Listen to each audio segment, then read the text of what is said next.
Aujourd'hui, je vous présente le pendule divinatoire de chez Chimère & Co. Alors, comment ça marche? Donc vous avez déjà la boîte, et à l'intérieur de la boîte, qu'est-ce qui se trouve? Eh bien c'est écrit dessus, vous avez un pendule divinatoire. Le voici. Donc ce pendule divinatoire que vous avez là, vous avez une encoche ici, soit pour mettre une de nos fioles, soit pour mettre un cristal si vous le désirez, pour booster un petit peu la planche. Comment on se sert d'un pendule? Déjà, il faut savoir que vous devez toujours avoir le bras en l'air, et jamais poser votre coude sur la table, ni vous appuyer. Comment on tient un pendule? Vous prenez votre pendule comme ceci, vous pensez à peu près à 3 phalanges, ici. Et ça va être à peu près la distance. Ensuite, ici, vous le prenez dans les 2 doigts.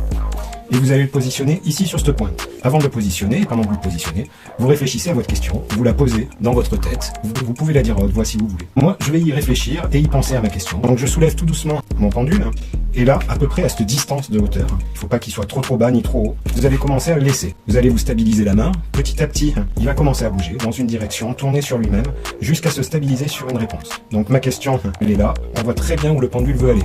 Il veut aller dans possible, il n'y a aucun doute là-dessus, il veut aller là. Et bien donc ma réponse sera possible. La deuxième planche.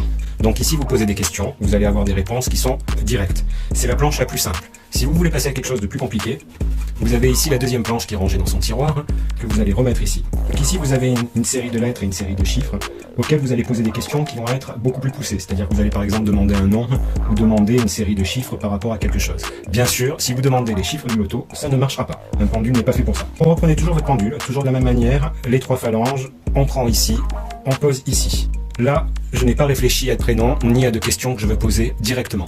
Donc on va dire que je vais laisser aller ma main et je vais le faire faussement. On va dire que je vais forcer pour vous montrer. Donc ici, on va dire que ma question serait sur un prénom par exemple. Ça part par ici, je suis d'accord qu'on est dans le J. Je repose ici, je me concentre et je laisse le pendule tout doucement aller vers une autre lettre. Et ainsi de suite, je vais pouvoir composer un mot ou trouver une date par exemple si je cherche quelque chose de précis. Voilà pour la deuxième planche.